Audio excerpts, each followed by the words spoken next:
Juliet, lo tahu soal kutukan hantu teke-teke gak? Teke-teke merupakan urban legend dari negara Jepang, tentang seorang gadis remaja bernama Kashima Reiko-san yang masih duduk di bangku sekolah.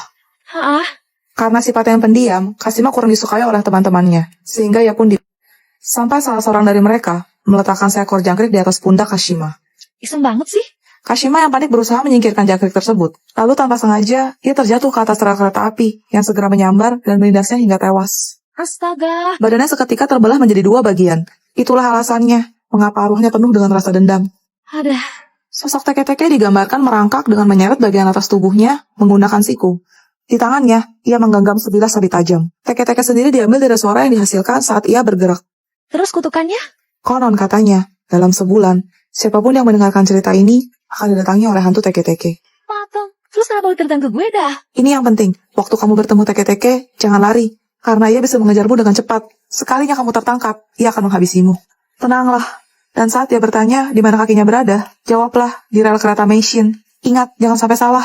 Kalau tidak, ia akan mengambil kedua kakimu sebagai gantinya. Juliet, kok tidak takut nih? Bentar. Tapi tenang aja. Teke-teke kan cuma ada di Jepang. Suara ini.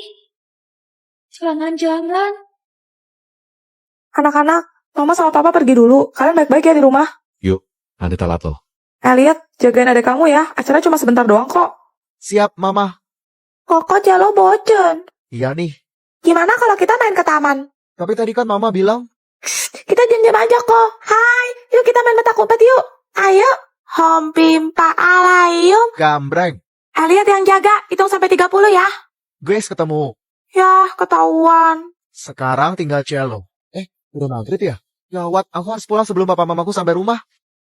Cello, ayo kita balik. Udah mulai gerimis nih. Cello, kamu mandi ya. Koko takut diomelin mama soalnya.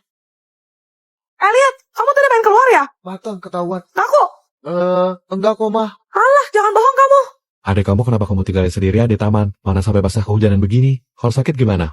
Saya ngumpet, tungguin Koko. Tapi Koko nggak cari Cello. Terus saya ikut pulang bareng aku tadi. Siapa? Koko kita main yuk. Pelajaran kita sudah selesai. Apa ada yang mau ditanyakan? Hari ini bahas kartun apa, Bu? Bosan sekali-sekali cerita rakyat, Bu. Kayak Asal-usul Roro Kidul. Pada abad ke-15 di kerajaan Sunda Pajajaran, hiduplah seorang putri yang cantik jelita bernama Nyimas Kandita. Karena tidak memiliki ibu, ayahnya Prabu Siliwangi sangat menyayangi putri Sematawayangnya itu. Wah. Sampai suatu hari, penasehat kerajaan menyarankan sang raja untuk menikah lagi, demi mendapatkan keturunan lelaki untuk meneruskan tahtanya. Raja pun menikah lagi dengan Dewi Mutiara. Namun segera setelah ia hamil, sifat aslinya barulah terlihat. Ternyata ia sangat jahat. Tujuannya hanya satu, yaitu menyingkirkan Putri Kandita. Terus, Bu? Dewi Mutiara mendatangi dukun untuk mengguna-guna Putri Kandita. Dan benar saja, seluruh tubuh Putri Kandita langsung dipenuhi bisul, kudis, serta berbau busuk. Sehingga ia pun diusir dari kerajaan, karena dianggap pembawa sial.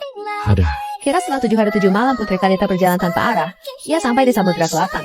Tiba-tiba ia mendengar suara gaib yang menuntunnya masuk ke dalam laut. Ajaibnya, seluruh penyakit kulit yang ia derita seketika sembuh saat air laut membasuh tubuhnya. Ia juga diberikan kuasa atas pantai laut selatan dan diberi gelar Nyi Roro Kidul. Selamat malam semuanya. Kembali lagi bersama aku Jubaida dalam program kesayangan kita, Pelit, Pembantu Julid. Topik pers julitan kita hari ini adalah, kenapa ya? Kalau ikut Papa Pigi belanja, sama ikut Mama Pigi belanja, kok beda kali? Macam majikanku ini lah, kalian tengok sendiri.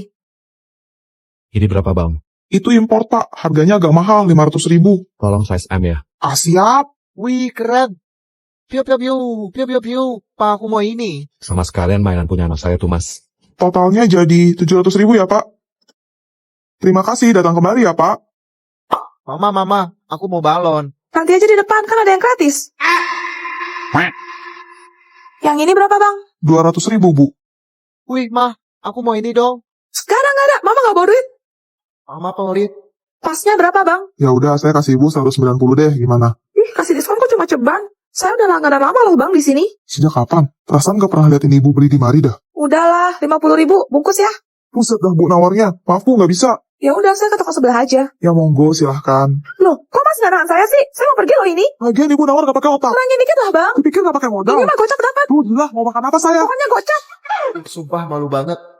Kabur aja kali ya. Seperti biasa, tiap malam Jumatku bakal ngundang tamu ke studio buat ceritain pengalaman horor mereka. Selamat malam, Juliet. Malam, Ceh. Silahkan. Kejadian ini aku alami waktu papa aku bangkrut dan kita terpaksa pindah ke rumah susun. Dari hari pertama tinggal di sana, tiap jam 3 subuh, aku selalu denger kayak suara orang loncat rame-rame di atas. Dan itu berlangsung selama sebulan. Ganggu banget ya? Karena udah gak tahan lagi, aku naik ke atas. Tapi ternyata kosong, gak ada yang nempatin. Loh, akhirnya karena penasaran, papa aku ngajak temannya yang punya mata batin buat survei ke sana. Oke, tapi emang katanya gak ada apa-apa. Jadi teman papa mampir ke rumahku buat ngopi. Baru aja dia ngelangkahin kakinya masuk, tiba-tiba dia langsung narik tangan papaku keluar, terus tutup pintu rumahku kenceng banget. Kenapa? Mukanya pucat sambil bilang, mendingan kita cepet-cepet pindah. Soalnya dia ngeliat di atas langit-langit rumahku ada banyak pocong bergantung terbalik. Hah? Jangan-jangan suara loncat-loncat itu? Pergilah kalian dari rumah kami. Ma, Apaan? sekarang hari apa ya? Hari Kamis. Berarti sekarang malam Jumat. Malam Jumat. Malam Jumat. Malam Jumat. Hore. Enaknya ngapain ya? Mana lagi hujan lagi? Dingin kan? Butuh yang hangat-hangat gitu. Nih. Loh kok teh? Katanya butuh yang hangat-hangat. Bukan ma, justru papa lagi hot on fire ma, bagaikan api abadi yang membara. Udah ya? Ma, Apaan? itu ma. Buka sitik. Cus. Gitu ma. Ayo ma, udah di ujung. Lagi ada yang tegak tapi bukan keadilan. Ada yang pengen dipegang tapi bukan omongan. Ada yang keras tapi bukan kepala. Apa apaan sih? Masa terus sama lo kelihatan nggak? Tuh lihat tuh, Si Minho baik banget sama ceweknya, dibeliin bunga. Siap gercep gak pakai lama. Iya dibeli roti bakar juga, jadi pengen. Siap gercep gak pakai. Mas juga.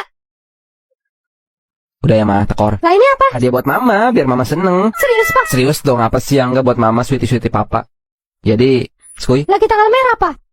tangan. Bisa diatur. Sayang, kopi kamu. Lu lihat, kok kamu tiap hari pakai daster sih?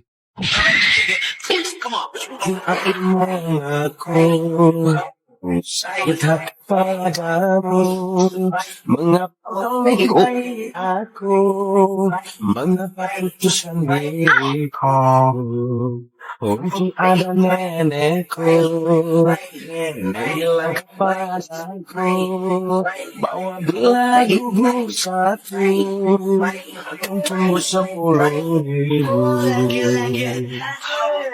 Aku tak menangismu, masih bisa tertawa. Walau kau melukai aku dan hilang kuat. Jika kau menangismu. Nah, gini dong. Mama pulang. Mama, lihat deh. Aku gambar ini 2 jam loh. Wah, bagus banget. Mama gak nyangka. Ternyata kamu pintar dan berbakat di bidang seni ya, Liat? Juliet, kamu itu jangan suka bohong. Gimana anak mau berkembang? Orang gambar jelek kayak gitu aja, kamu puji. Jadi gambar aku. Nangis. Cupu cengeng. Tuh lihat, kamu itu bisa gak sih? Kasih motivasi sedikit. Biar dia tuh jadi semangat. Jadi gambar aku beneran jelek ya, Ma. Bukan gitu maksud Mama. Rasain kena batunya kan? Ya udah, kamu jangan nangis lagi. Ini Mama bawain oleh-oleh. Oh iya, ngomong-ngomong, emang kamu gambar apaan sih? Ini Papa. Oh, Papa. Terus yang di sebelahnya? Ini tante cantik yang Papa bawa ke kamar kemarin. Itu. Syukurin.